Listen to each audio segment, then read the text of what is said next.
ମହାଭାରତର ଅନ୍ୟତମ ପ୍ରମୁଖ ଚରିତ୍ର ହେଉଛନ୍ତି ଗୁରୁ ଦ୍ରୋଣାଚାର୍ଯ୍ୟ।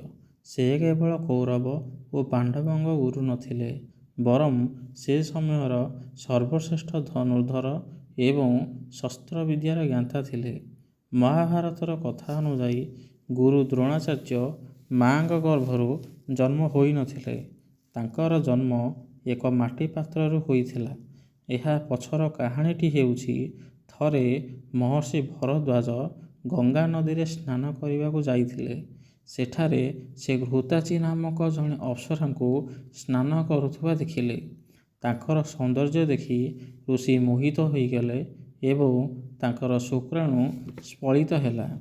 ଋଷି ଭରଦ୍ୱାଜ ଏହାକୁ ଏକ ଦ୍ରୋଣ ବା ମାଟି ପାତ୍ର ବା କଳସ ଭିତରେ ସାଇତି ରଖିଲେ।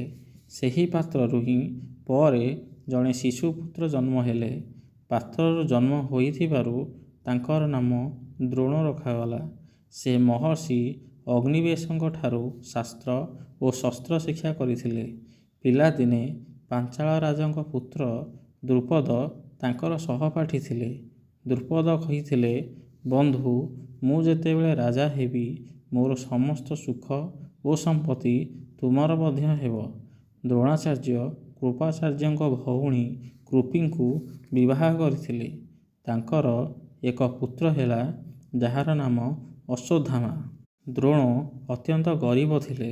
ଥରେ ଅଶ୍ୱତ୍ଥାମା ଅନ୍ୟ ପିଲାମାନଙ୍କୁ କ୍ଷୀର ପିଉଥିବାର ଦେଖି କ୍ଷୀର ମାଗିଥିଲେ, କିନ୍ତୁ ଦ୍ରୋଣଙ୍କ ପାଖରେ ଗାଈଟିଏ ମଧ୍ୟ ନଥିଲା।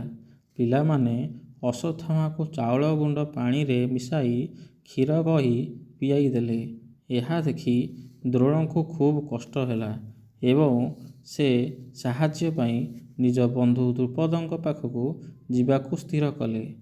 ଦ୍ରୋଣ ଯେତେବେଳେ ରାଜା ଦ୍ରୁପଦଙ୍କ ପାଖକୁ ଗଲେ, ଦ୍ରୁପଦ ଅହଙ୍କାରରେ କହିଲେ, ଜଣେ ରାଜା କେବେ ଜଣେ ଭିକାରୀର ବନ୍ଧୁ ହୋଇପାରିବ ନାହିଁ। ସେ ଦ୍ରୋଣଙ୍କୁ ଚିହ୍ନିବାକୁ ମନା କରିଦେଲେ। ଏହି ଅପମାନରେ ଜର୍ଜରିତ ହୋଇ ଦ୍ରୋଣ ପ୍ରତିଜ୍ଞା କଲେ ଯେ ସେ ନିଜର ଶିଷ୍ୟମାନଙ୍କ ଦ୍ୱାରା ଦ୍ରୁପଦଙ୍କୁ ପରାସ୍ତ କରିବେ। ଦ୍ରୋଣ ଜାଣିବାକୁ ପାଇଲେ ଯେ ଭଗବାନ ପରଶୁରାମ ନିଜର ସବୁ ସମ୍ପତ୍ତି ଦାନ କରୁଛନ୍ତି, କିନ୍ତୁ ଦ୍ରୋଣ ପହଞ୍ଚିବା ବେଳକୁ ସବୁ ସରିଯାଇଥିଲା। ପରଶୁରାମ କହିଲେ, ମୋ ପାଖରେ ଏବେ କେବଳ ମୋର ଶରୀର ଓ ଶସ୍ତ୍ରବିଦ୍ୟା ଅଛି। ଦ୍ରୋଣ ତାଙ୍କଠାରୁ ସମସ୍ତ ବିଦ୍ୟାସ୍ତ୍ର ପ୍ରୟୋଗ ଏବଂ ସଂହାର ଶିକ୍ଷା କଲେ।